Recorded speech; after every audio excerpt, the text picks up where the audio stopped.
All right, everybody, welcome back to another episode of our little monthly Q&A that we're going to be doing for YouTube exclusively.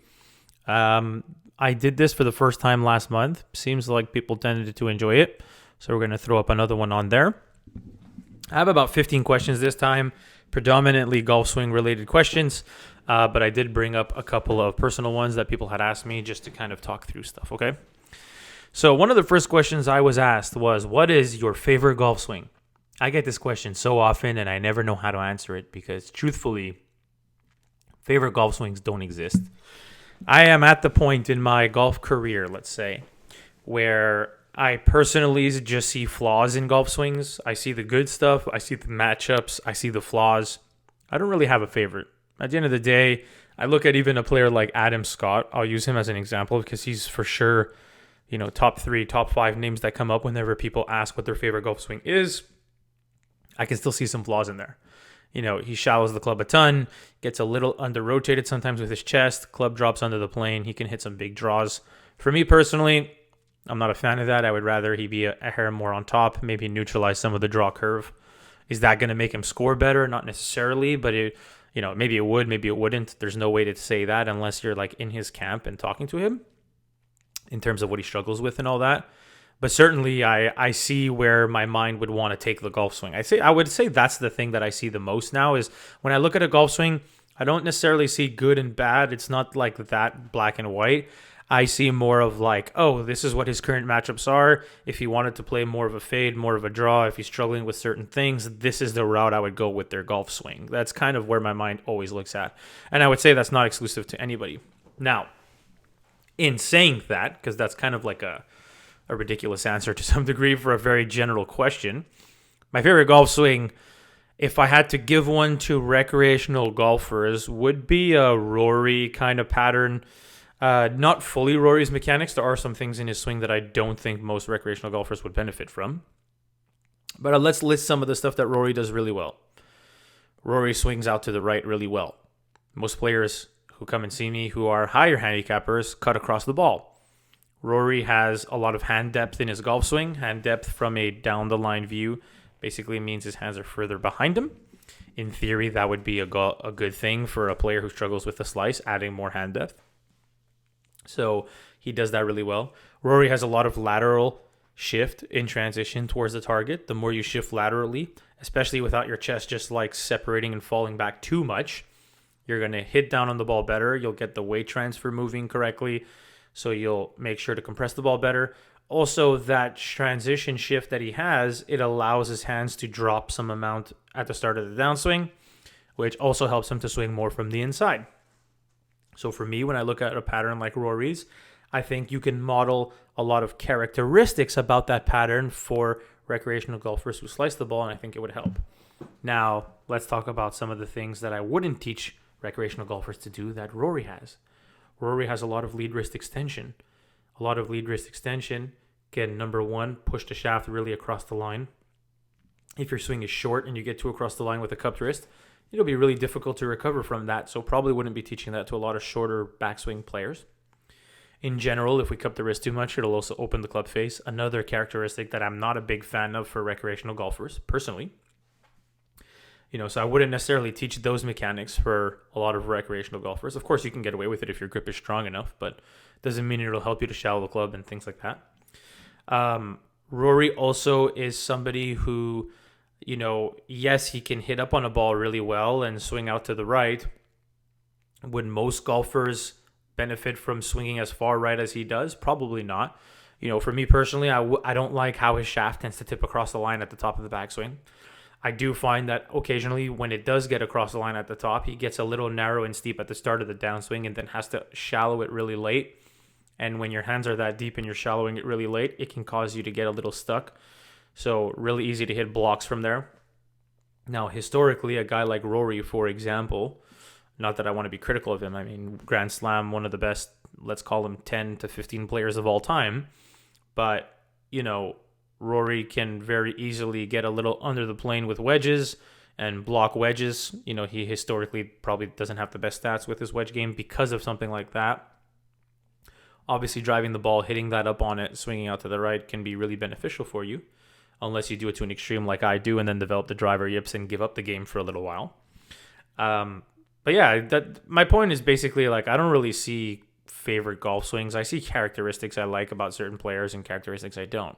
I'll give you another example. Sam Burns just finished second this past week at the Canadian Open. Lost in a playoff, I believe. Sam Burns, little shorter backswing, a little bit more laid off, keeps the club shallow really well, rotates his body really well. Doesn't have nearly the same amount of lateral movement in transition that a guy like Rory has. Now, in theory, if you took a golfer with a steeper club and a more open club face and you gave them Sam Burns' pivot, they will wipe across the ball really fast. So do I love the characteristics of Sam Burns' pivot? Well, I do if you have a shallower pattern. He's very rotational, rotates really well, hands exit really low and left through the ball for a right-handed player. So I love his pivot for a shallower pattern. Do I love his pivot for a steeper pattern? Absolutely not. It would cause a player to get even steeper. Again, case of like matchups and all that. So I don't really want to give like a PR answer, but at the same time, I don't really have a favorite golf swing. I have like characteristics about everyone's swing that I either really like or really dislike. And at the end of the day, it's just about like molding your pattern to certain characteristics of certain players based on your DNA. That's a whole lot of way for me to avoid that answer, so I apologize, but that's kind of just, unfortunately, as a coach, that's how I personally think about the golf swing. Okay, so in the conversation about depth, somebody asked me in a previous story, you said that adding hand depth would help some golfers shallow out the club. How and why is that the case? Okay, so two ways to think about hand depth that could help you to swing more from the inside. Let's try to pull up a club here while I am recording. By the way, you might see the quality is a little bit better on this video versus the last one. It's not going to be perfect by any means, but I'm doing this from my phone, which is going to have a much better quality than my laptop, which I recorded the first video on. So, hand depth. The more upright my arms are and less behind me they are, the less depth I have. The more behind me and flatter and lower my arms are, the more depth I have. The reason that having the hands be deeper will help most golfers get shallow is because of two things.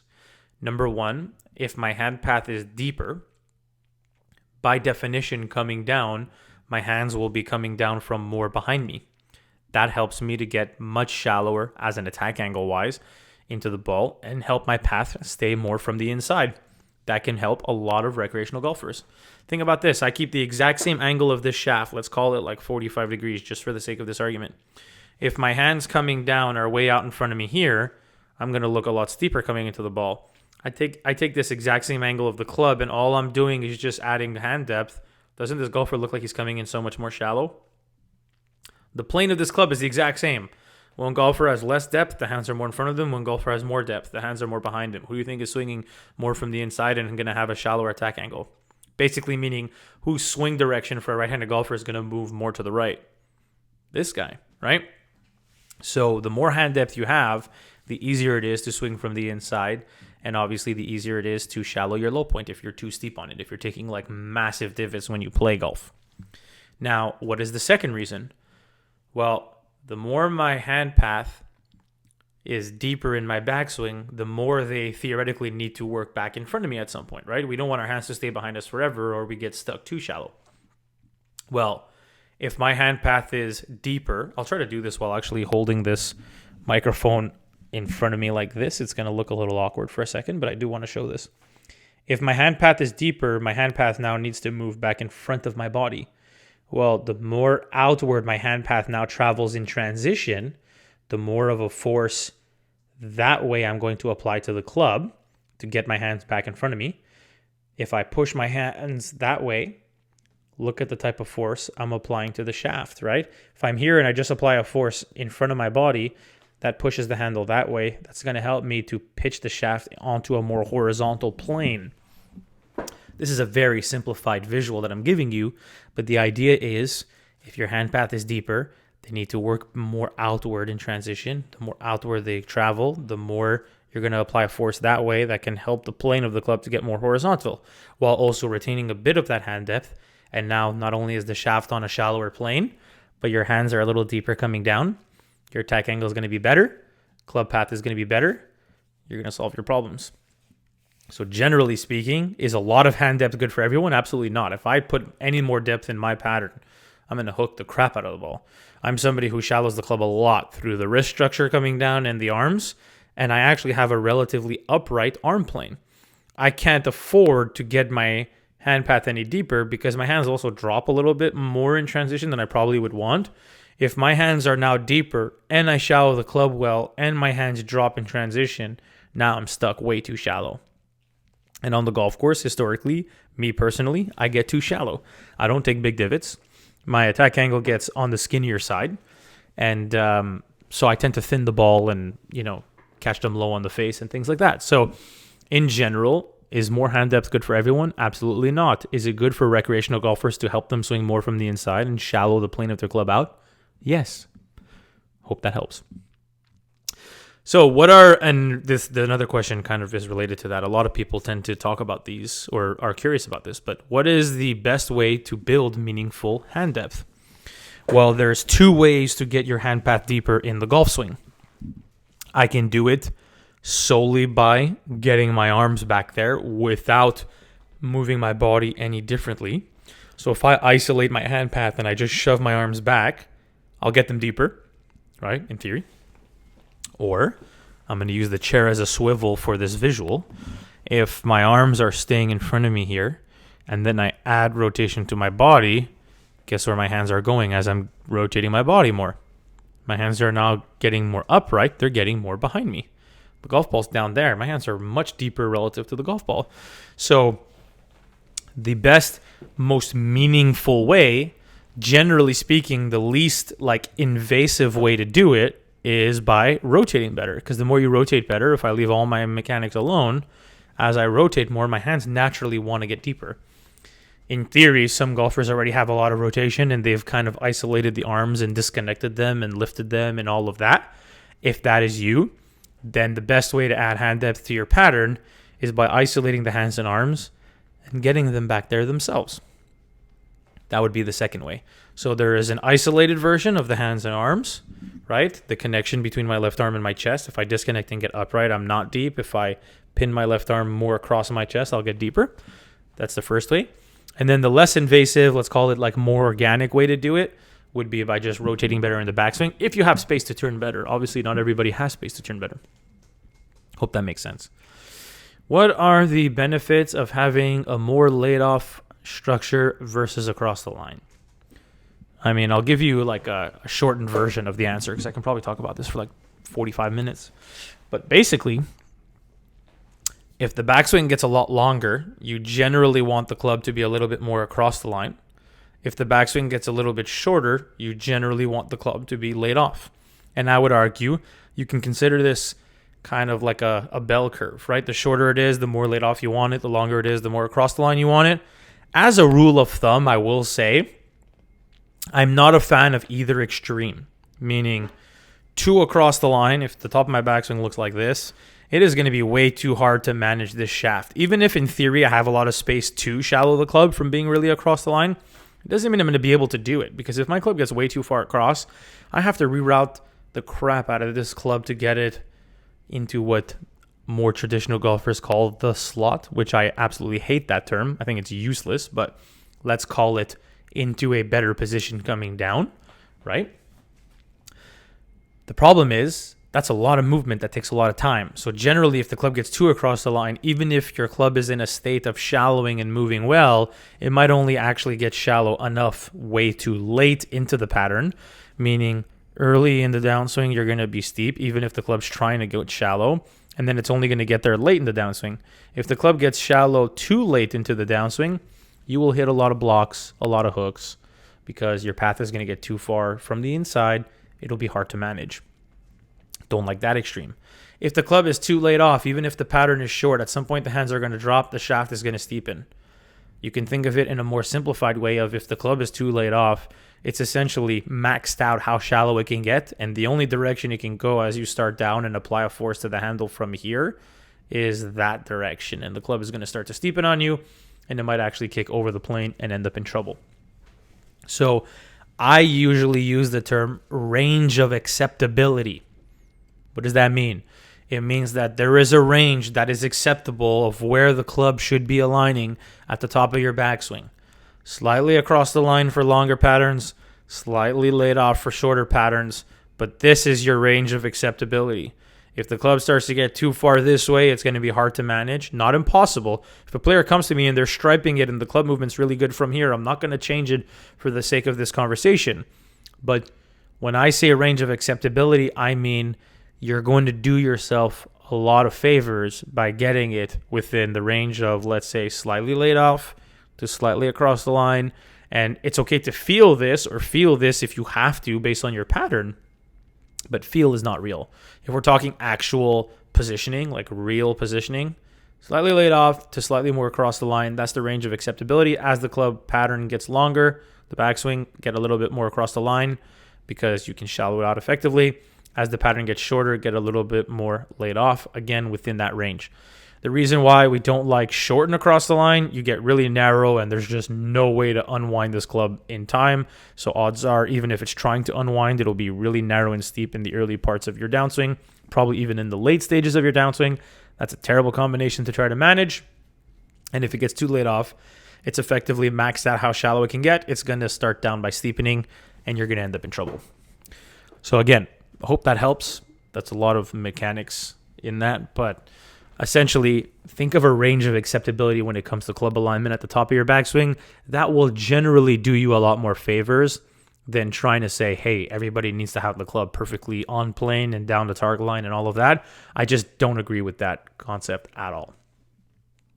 Now, let's answer a different type of question here that somebody asked me on Twitter, which is basically how much time should be spent on mechanics versus creative shots. I like to take my student out onto the golf course occasionally and put them in messed up lies where their unconscious mind has to take over and just feel it. So I'll rephrase the question because I think I kind of understand where he's getting at, which is basically how much time should be spent on mechanics, so range work, block practice, things like that, versus when they're saying creative shots, we're thinking more just like skill development, right? What do you consider skill development? For me, skill development is the ability to flight it high, flight it low, curve it one way, curve it the other way, play around with ball positions, put yourself in different scenarios. Can you hit a hook? Can you hit a slice? If you're stuck behind a tree and you got to keep it under a limb and then push it with a draw, can you do that? Can you try to push it under trees down and then hope it kind of fades, which is probably the hardest shot in golf for most people, in my opinion, most better players.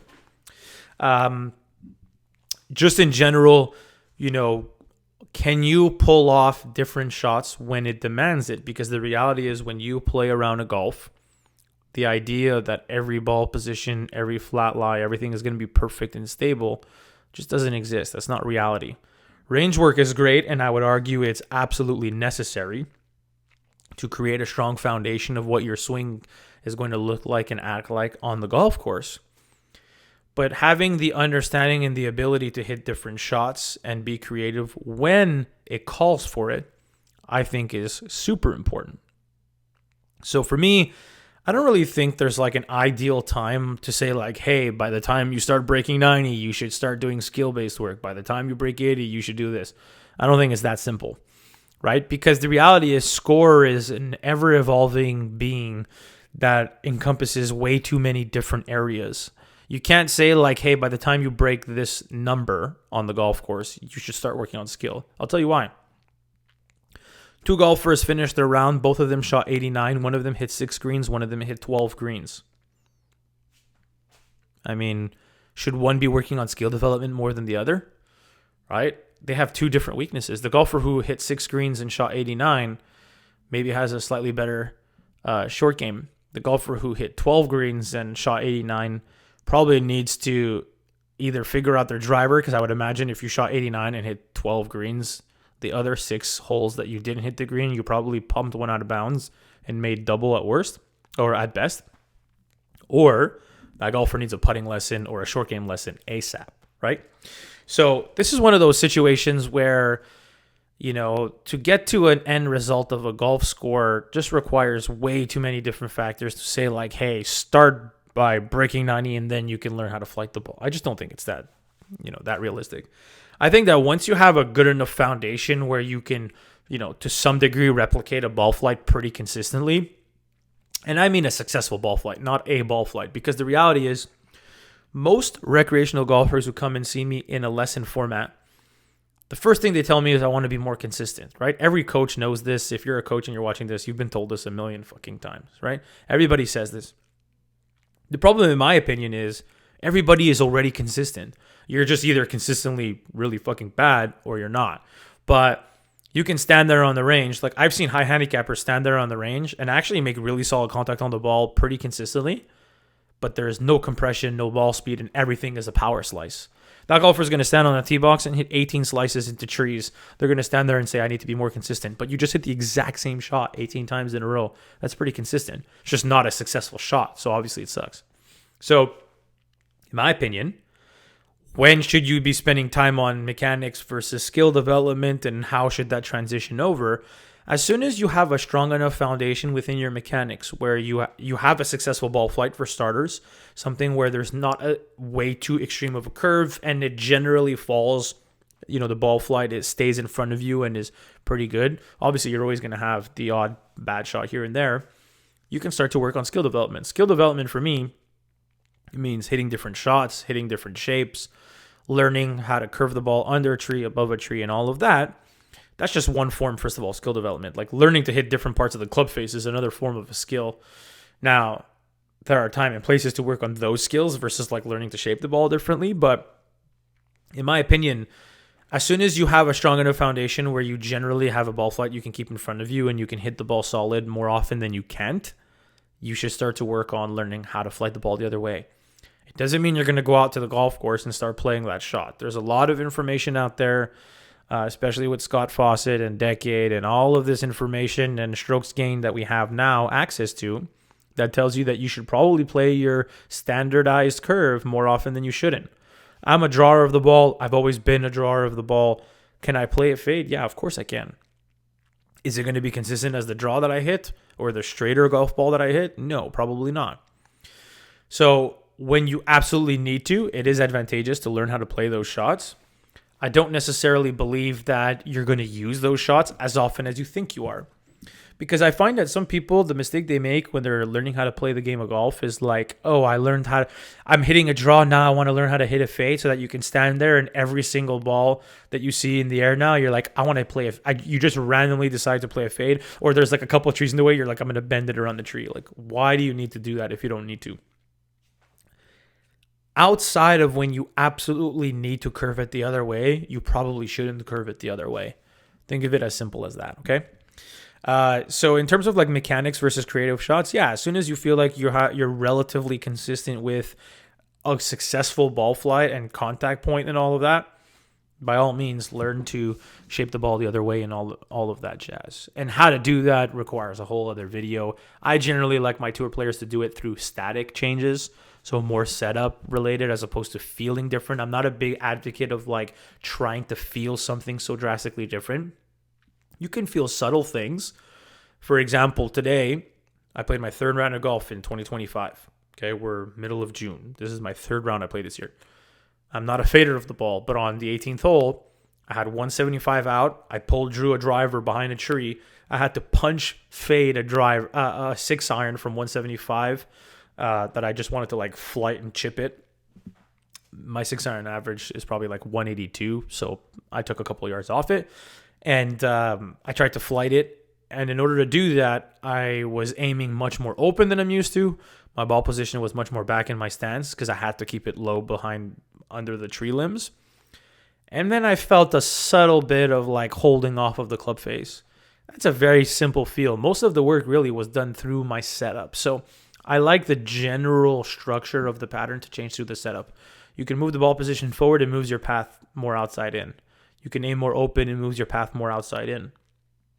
In theory, I couldn't afford to move my ball position forward because I have to keep the ball flight down. So I had to move the ball position a little back and start with a little bit of lean to the shaft to keep it low. And I felt maybe a little bit of knuckles down as I'm holding it off to keep the launch down and finish with your hands low and all of that. So that's one way to do it. It's not the only way to do it. But generally speaking, I'm a big advocate of, even if you are going to learn how to shape the ball and all of that, don't do things crazy with your hands and arms necessarily. If you want to, learn through trial and error on the range and work on more skill with your hands and all that, by all means do it. I'm not saying that's a bad thing. It is a good thing. I do believe, though, if you want to learn to do it in the most consistent way when you're on the golf course, if like it really demands it, generally speaking, if you can create the change in ball flight through the setup, it's a much easier approach to be consistent with than trying to manufacture it through your hands and arms, especially when you're not used to doing it. Okay, that's all. Let's jump into a couple of more questions for you here. What is the best resource to learn how to teach golf? So I will say this. Most information on the internet about the golf swing is really bad. Old information. New information is great. And, social media, YouTube, all this stuff, like what we're talking about here, it can be very overwhelming at times. Like if you don't really understand the golf swing that well, and I'm listing all these like scientific terms and whatnot, it can certainly feel very overwhelming if your priority is to teach golf at some point. My suggestion would always be a couple of things. Number one, try to find coaches you admire online and try to learn from them as much as possible. Stick with one philosophy, okay? There's a big difference between having preferences and having models. Models are when every single student who comes into your lesson, you're going to fit them into the exact box of what you want their swing to look like. It's a non-negotiable. Student comes in, this is how they have to look, and then the student leaves the lesson, and you're kind of forcing them into a mold. I don't believe in that at all. I believe that there are preferences I have about the golf swing, and if you gave me a blank canvas, I will try to get close to my preferences. I'm also realistic in that they require certain attributes in terms of time, in terms of physicality, in terms of skill, in terms of so many different factors that not everybody is going to be able to get there. I also believe if a player is coming into my academy and wants a lesson, generally speaking, I'll try to retain the most of their DNA as possible and just play around with the parts that are not so great within that. I'm trying to get them close to my preferences of their DNA, though. I'm not fitting them into a box of like, oh, your arms are up here. No, everybody's arms need to be there. Like, that's just fucking nonsense. So, number one, try not to teach a model. Try to teach preferences. In my opinion, that's much more fluid. It allows you much more room to play around with the golfer who's going to come and see you. And it's easier to come up with solutions for a player that you're not fitting them into a box. If I force a player into a box and it doesn't work, what do I do then? I'm kind of screwed, right? Excuse my language. So that would be the first thing, is find coaches you admire online, find their preferences that they have and their philosophies and their mindsets.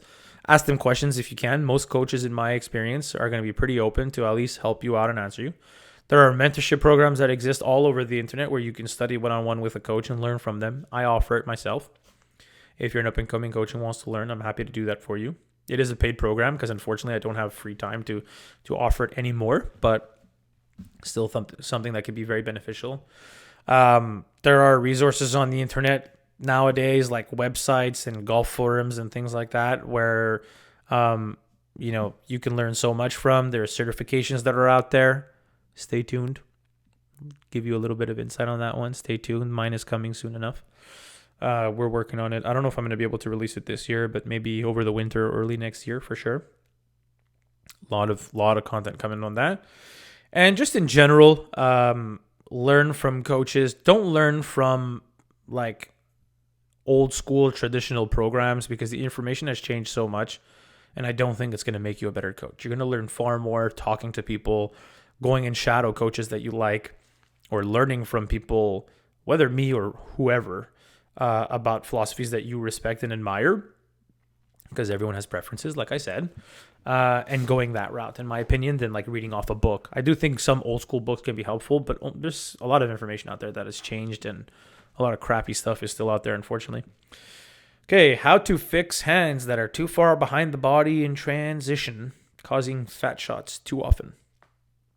I feel like I'm sitting really poorly here, by the way. I do apologize for that. I'm kind of sitting like a fucking lazy person. Okay, so how do you fix hands that are too far behind the body in transition? Well, number one, why are the hands too far behind the body in transition? Are the hands too far behind the body because you are lacking turn, and instead of turn, you are tilting your chest away from the target? If I stand here and this is the top of my backswing, trail shoulder drops too much, guess what? My hands are going to drop with me. They're going to be too far behind me in transition. That is a pivot problem in that scenario. Are your hands too far behind you in transition because they were already too far behind you at the top and there's just no way to get them in front of you enough? It is possible to be too deep, by the way, right? It's too possible to do anything too much in the golf swing. So are your hands just too deep to begin with and that causes problems? Is it a pivot issue that causes problems? Are you just lacking turn and you have a lot of lateral motion in transition and your trail arm drops a lot and that causes you to get stuck? Do you pull down on the club so you have too much hand speed downwards and that causes your hands to get stuck in transition, even if your pivot might be pretty good? A lot of different ways your hands might get there. Having the answer of how to solve it, you first need to know why you're creating it. Without the root cause of the problem, you're simply band-aiding your swing. If you're pivoting poorly, you can pivot differently and that'll get your hands in front of you. If you're pulling down on it, you can leave the hands alone and focus more on core movement, and with other drills and training aids and all that, you can get the hands back in front of you. If you're too deep at the top and that's the problem, change the depth and get your hands more upright at the top of your backswing. That'll get them more in front of you. If you have way too much lateral in transition, maybe reduce the lateral and increase the rate of something else to help you. A lot of different ways you can solve your problem. Hope that helps.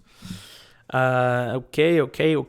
Is it better to match up the swing to the body type or to a model that a player wants to look like? I will say this. I will occasionally get someone who comes into my studio or even takes online lessons with me. I'm sure some of you already know this. I offer online coaching through the Sneed app. It's an app that I founded myself, along with my brother and 2 German developers who are great dudes. And we built this platform where we can offer online coaching to anybody in the world. You can do FaceTime sessions. You can do video analysis, which is predominantly what I do. And a lot of times what a player will send me is they'll send me a golf swing of theirs that obviously they're struggling, and they're like, I really want to do this. Either they absolutely want to see a certain ball flight, which in my opinion is actually acceptable. It's okay.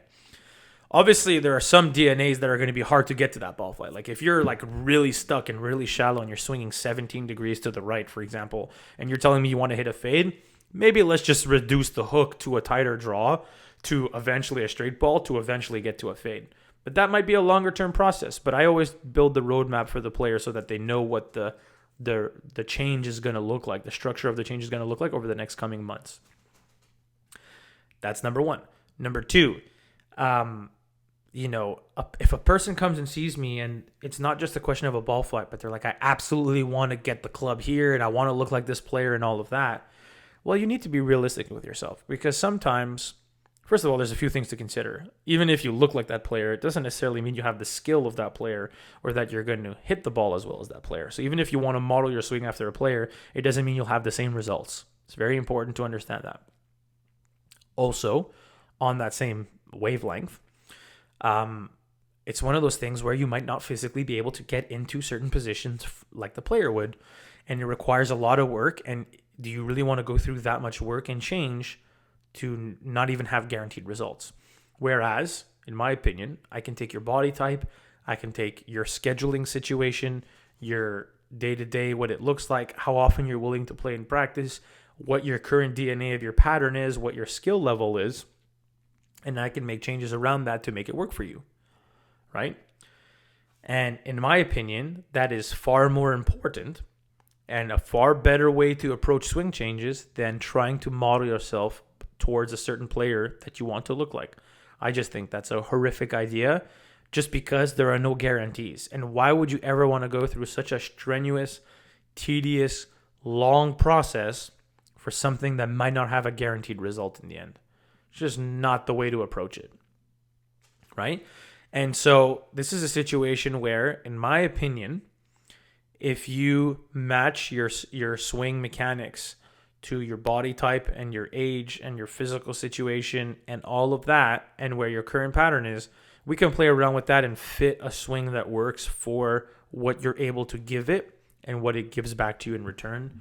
That is the best way to do it. Okay, so I hope that helps. Now, last question. This is more of a, let's call it a political one, not actual politics, but Brian Manzella, great coach. Him and I have shared some conversations in the past on social media. We don't actually know each other on a personal level, but we have talked through online and stuff. I put out like a Q&A question yesterday, and he asked me, why do you think our little sub-industry, and he put in quotations, golf instruction, or in brackets. So golf instruction, our little subcategory of golf, our world is the golf instruction world.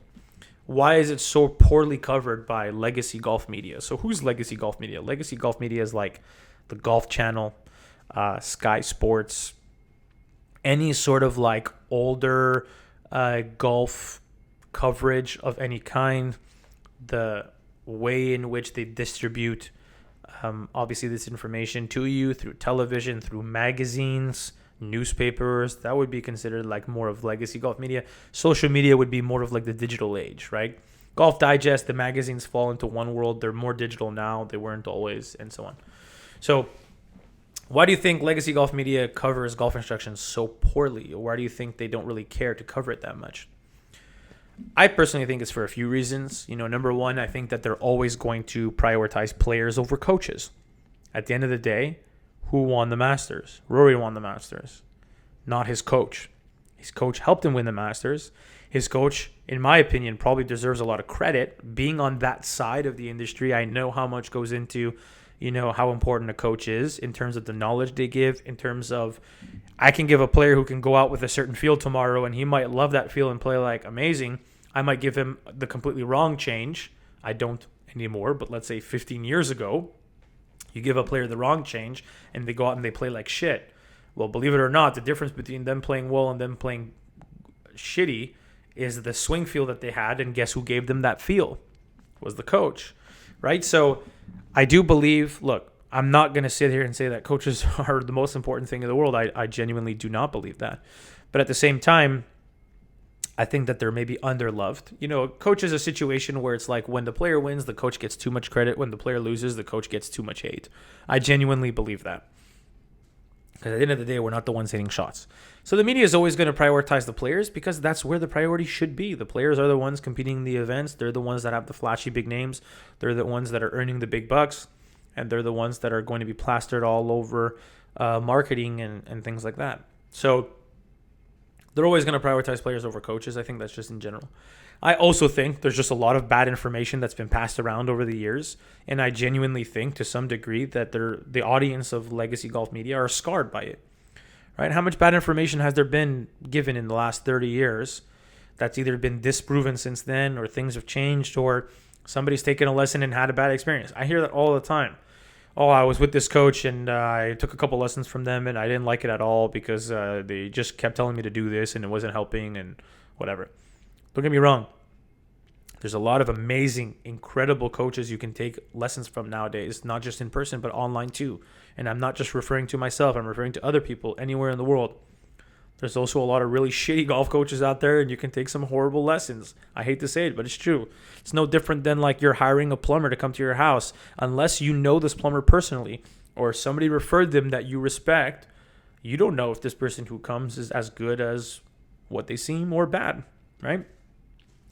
I share a lot of information on the internet about the lessons that I give because I want to give you guys some insight into my portfolio, how I communicate information, the kind of lessons I'm giving, the kind of information I'm sharing, what routes I'm taking with certain players, so that you have a certain expectation when you come in. You kind of have an idea of what I'm going to be. If I never share that information online and you come and take a lesson with me, you have no idea who I am or what I'm going to say.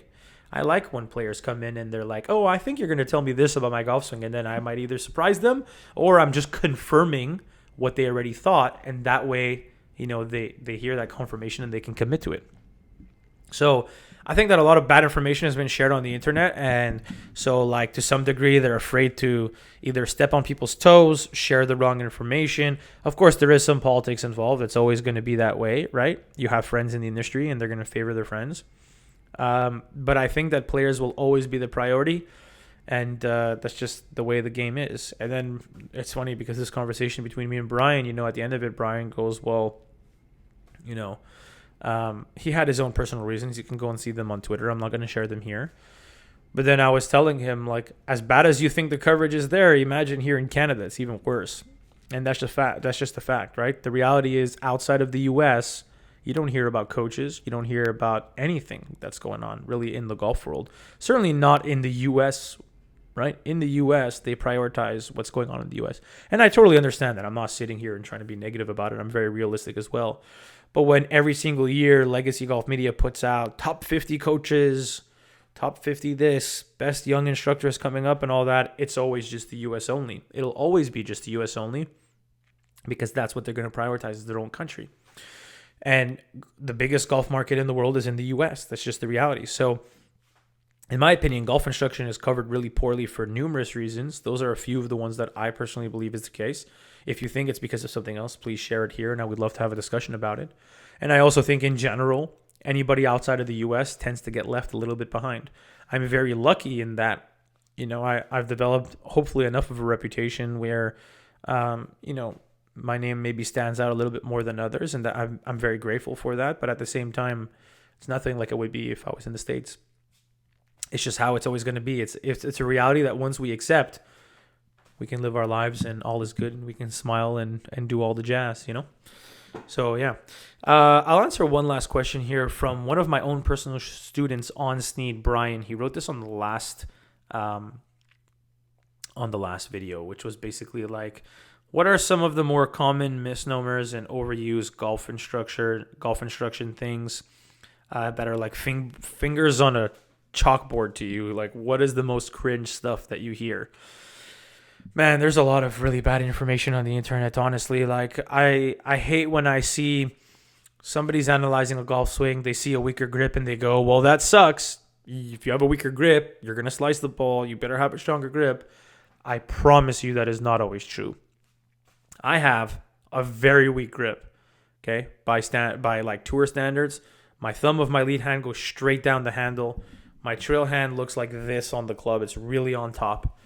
And believe it or not, my big miss is still left as a right-handed golfer. I tend to get under the plane and overdraw the ball. So it's one of those things where people tend to focus on what they consider fundamentals, like the grip, the posture, the stance, the alignment, all of that stuff. And I just don't believe they're fundamental. That was actually part of his question is, what do you think of fundamentals? Where did you learn what you believe are fundamentals, essentially? And for me personally, I don't think things like grip and stance and posture and alignment and all that are fundamental. As soon as they become negotiable in the golf swing for your pattern, they are no longer fundamental. I can hit the ball really well with the ball position back in my stance and forward in my stance. By definition, because I can do those two things, it's not a fundamental in my golf swing. I can play really good golf with a weak grip. I can play really good golf with a strong one. Not a fundamental.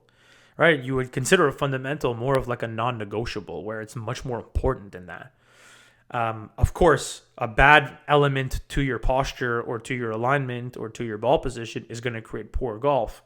But bad club movement is going to create poor golf too. So why is that not a fundamental, but my posture is?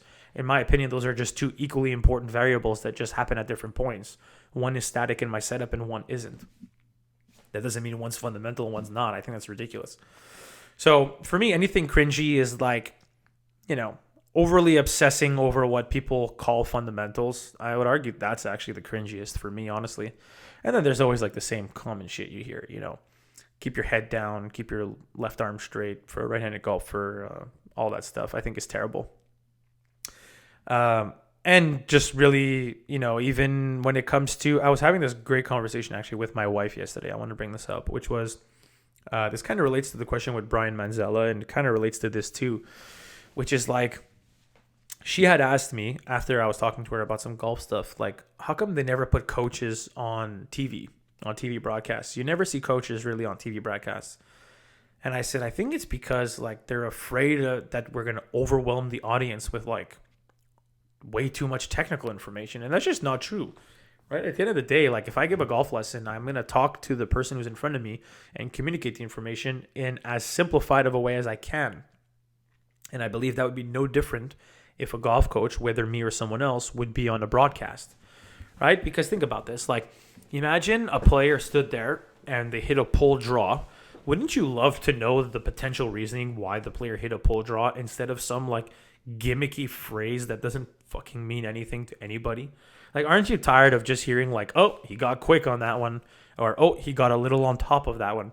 Do you know how many times I have watched golf on television seen a golfer who historically, even somebody on tour, let's say shallows the club way too much, gets a little under the plane, so their path moves too far from the inside, and then they just shut the face down because they're trying to square it up with some timing, and they overdo it, and it becomes a pull draw.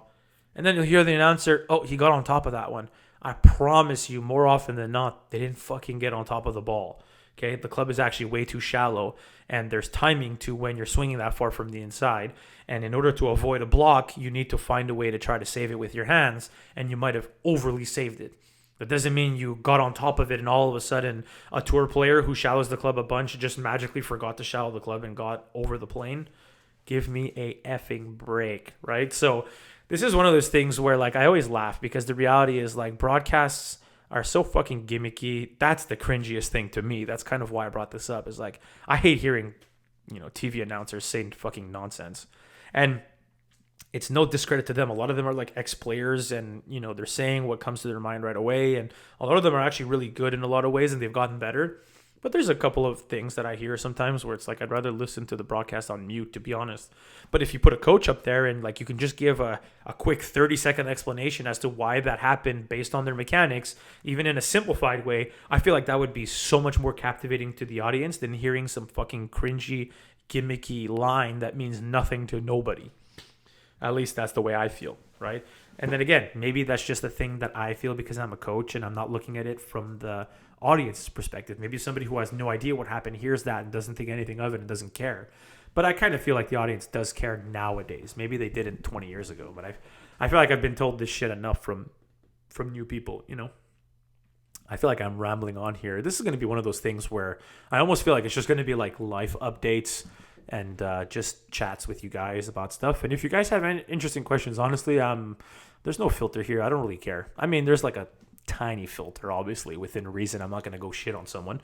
But at the same time, I always want to be as open and as honest with you guys as possible. So as much as I can talk about the golf swing, but also keep it real, I do want to keep it real because I don't want to be another like PR. Everything I say is going to be written off of ChatGPT or off of like a perfect sentence that I don't want to step on someone's toes. No, I'm sorry. The golf instruction world, in my opinion, is really good right now. It's the best it's ever been. It's still not that great. There's so much more good information out there that's not being shared. And I feel like we can do a much better job of captivating the audience on television, on social media. I believe that golf instruction in general needs to be covered more, and I feel like it's coming, but at the same time, it's a slow burn, and it's going to take a little bit more than that. That's all. That's basically it for me. For me to fucking ramble on. Time for me to go make a gin and tonic. I hope that's your drink of choice. That's mine, and we'll see you guys in the next one, okay?